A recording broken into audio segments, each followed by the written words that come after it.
Herkese salam, kanalıma xoş gəlmisiniz. Bugün sizlərlə işləyən ana olma çətinliklər haqqında danışmaq istəyirəm. Qızıma kim baxıb, bağçaya adaptasiya müddəti necə olub, hər biri haqqında qısaca danışacağım. Bilirəm ki, mənim kimi balaca uşaq olmağına baxmayaraq işləməli olan bir çox qadın var. Bu videonun şərhlərində sizlərin fikirlərinizi oxumaq mənim üçün çox xoş olacaq. Yenə də başlayım ən başdan. Mən 126 günlük qanuni analıq məzuniyyətimi istifadə eləmişdim. Hamiləliyimin 30-cu həftəsində məzuniyyətə çıxdım. Qızım doğuldu. Onun 3 ay tamam olmamışdı ki, işə qayıtdım.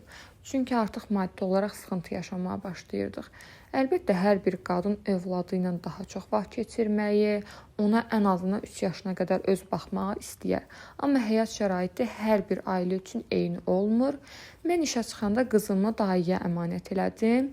1 yaş 6 ayına qədər dayı ilə böyüyüb. Bu müddətdə 2 dayı ilə işləmişik. Hər ikisindən də çox razı qalmışam. Həqiqətən də Nurla öz övladları kimi münasibət qurublar. Deyəcəksiniz ki, niyə 2 dayə ilə? Bir dayəmiz 3 ay bizlə işlədi. Daha sonra anası xəstə olduğu üçün işdən ayrılmalı oldu və digər dayəmizlə yola davam elədik. 1 yaş 6 aylığından isə bağçaya qoymuşam. Seçimim dövlət bağçası olub və heç də peşman deyiləm ki, ay gərək mən özələ qoyardım, dövlətə qoymazdım. Yəni heç peşman deyiləm dövlət bağçasına qoyduğum üçün. Bağçaya adaptasiya müddətində ilk 3 ayı çətin keçirmişik, nə yalan deyim. Hər gün səhər ağlayırdı, amma mən gələndən sonra müəllimlərlə əlaqə saxlayırdım, tez sakitləşdiyini öyrənirdim. İlk bir həftəni səhər 8-də və ya 9-da qoydum, 12-də götürdüm, yəni gün orta yuxusuna yatmırdı. Daha sonra isə digər uşaqlar kimi 4-ə 5-ə qədər qalırdı. Ümumiyyətlə, bağça düşünürəm ki, uşaqların sosiallaşması üçün çox yaxşıdır. Bəlkə də işləməsəm daha gec qoyardım, amma mütləq bağçaya getməyini istəyərdim. Özüm də ibtidai sinif müəllimi olaraq bağçadan gələn uşaqla birbaşa evdən gələn uşaq arasındakı fərqi bariz olaraq görürəm.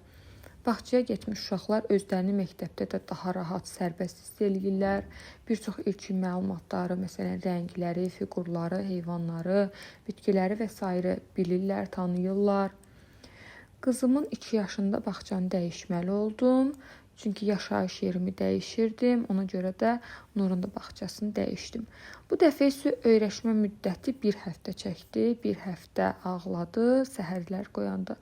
1 həftədən sonra artıq bağçaya gedəndə ağlamırdı.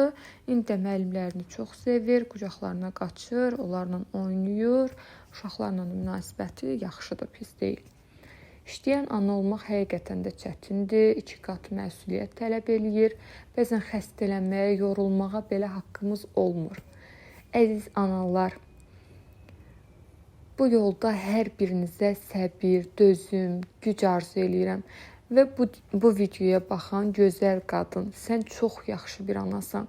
Bilirəm ki, bu sözü eşitmək çox yaxşı təsir eləyir insana. Ona görə də özünə bu sözü tez-tez xatırlat. Videonu sonuna qədər izlədinizsə, kanala abunə olub, videoları bəyənməyi unutmayın. Sağ olun, salamat qalın.